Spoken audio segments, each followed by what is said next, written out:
hands, or Yeah, stay home is still wash outdated. your And we still hands, wear your masks, practice social distancing. Yeah, I agree. I think a lot of people have checked out from the pandemic just because how long it was, and once they heard the V word, vaccine.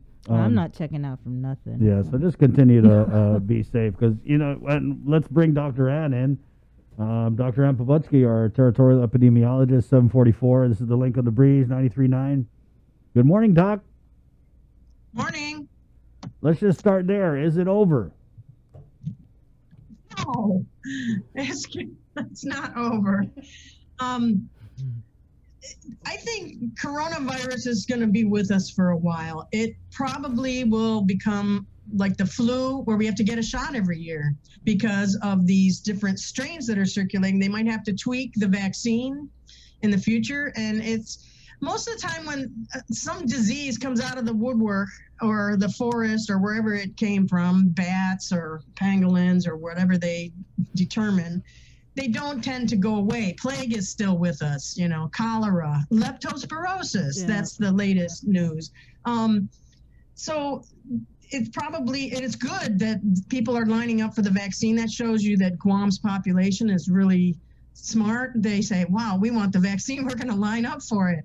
And that's great. We need to get it to 70, between 70 and 80. Probably 85% is best for herd immunity. We need to get everybody vaccinated. And once that happens, it'll probably be something you have to get every year, as they're going to have to tweak the vaccine every year, and people will just have to line up like your flu shot. Right, Doc. So let me ask you, between now and herd immunity, what are the key things that the people of Guam need to do in that window? Because it's not going to happen overnight. Well, I don't think masks are going away. I don't think social distancing is going away. I think the restrictions will slowly be lifted to see how we fare on the island. We're doing really well, as Dr. Wen was talking about. We look really good compared to the U.S., and we need to get, mass vaccination, and then we need to see how it goes. Doc, we can get to. Did you get vaccinated? I got my first shot. Okay, good. How do you feel? How'd it go? Nothing. It was like a flu shot. I had a sore arm. Yep. And the focus right now is, of course, on people who are at risk for dying of COVID, the Manamco, the elderly, and people who are at risk for being exposed. So that's healthcare workers, frontliners. But the plan is to have mass vaccinations. So people will be able to get their shots. It's just going to take time.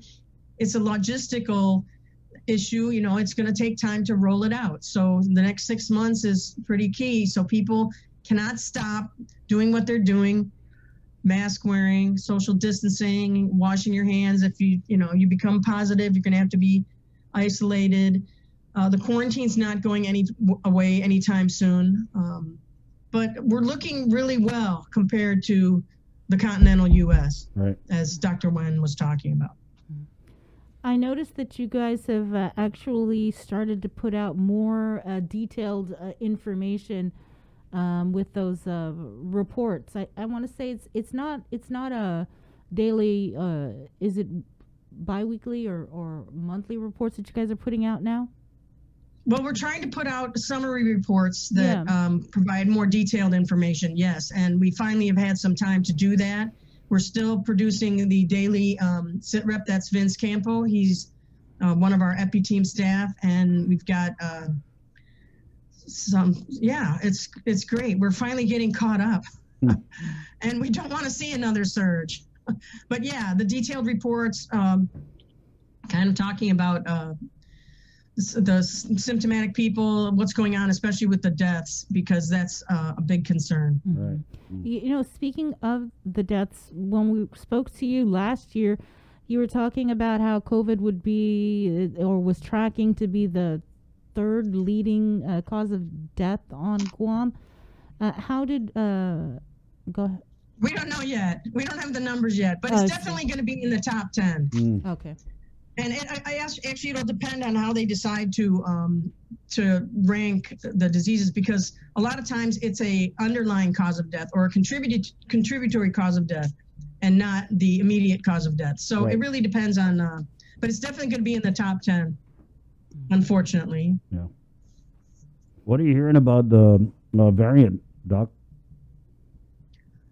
Not much. The one in the UK, and the one that's in the United States, they're saying that one is more virulent. It spreads easier. And it's a virus. Viruses like to do that. They want to infect as many people as possible because that's how they stay alive, right? And the more concerning one is the variant from South Africa. And I don't know the exact details, but it has something to do with the structure of that particular strain, and it might be more concerning. And that's where they're going to study it and watch it and see if they might need to tweak the vaccines later on. But in the meantime, get your vaccine once you're eligible to do so. And it might be, you get to line up, but public health's doing a lot better. It's an amazing operation up there at Okoto High School. Once you get inside, it's just streamlined process and very, very efficient. Once you get inside, I think is the key takeaway, because people are having a hard time getting inside. How would you address that, Doc? I know it's not really your lane, but there is some criticism from people who are saying that there should have been another way to be done. I mean, I get it, though. It's gargantuan. But did public health maybe not anticipate this massive turnout for people wanting to get vaccinated? I mean, it's pretty massive. I really don't know. I think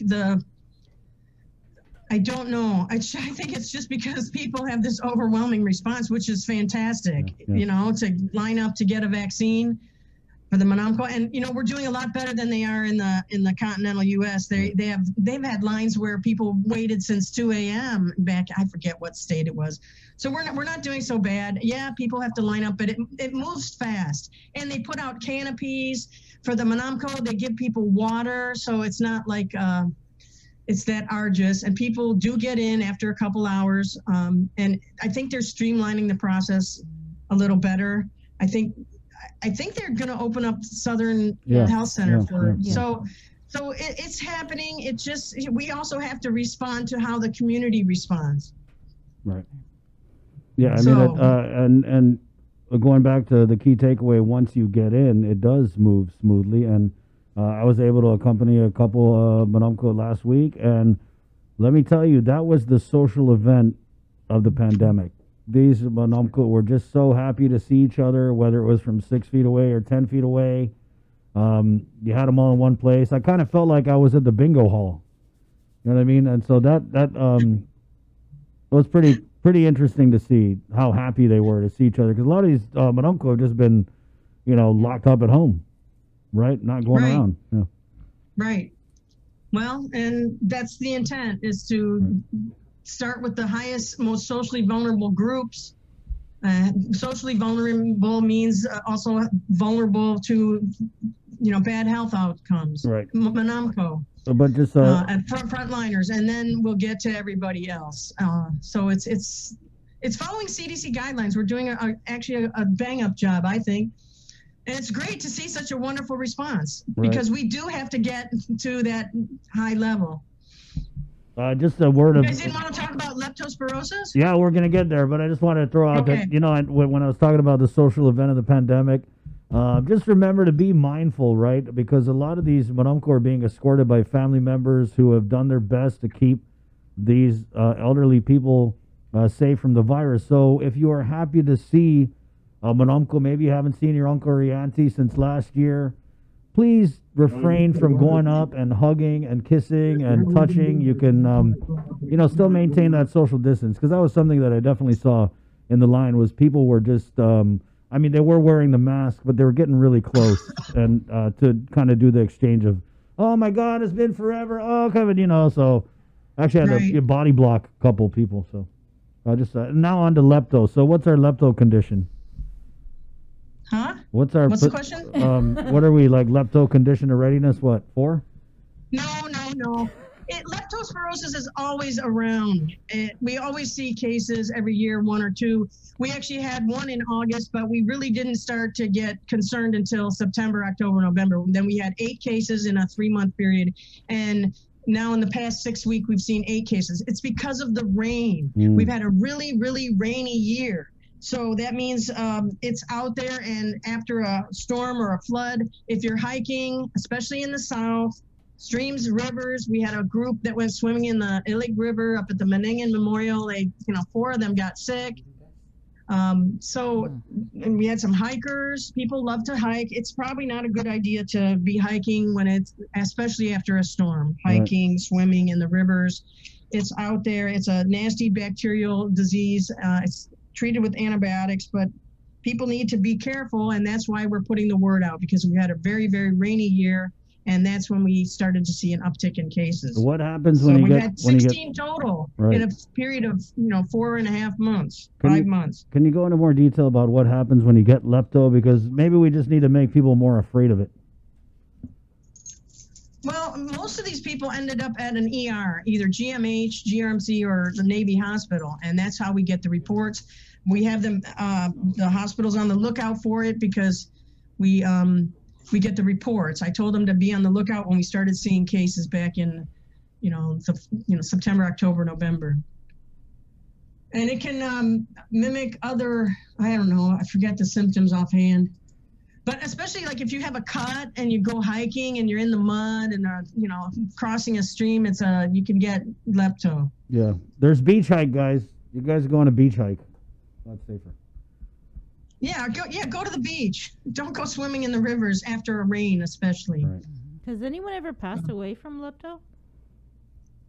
Not recently. Most of the records that we have from the previous epidemiologists show it's mostly hiking and swimming during rainy season in the south, the southern region. That's where we see the streams and rivers, and it's the reservoir is wild animals and domestic animals, but it's mainly wild pigs, carabao, cattle, and after a rain, the bacteria gets into the rivers.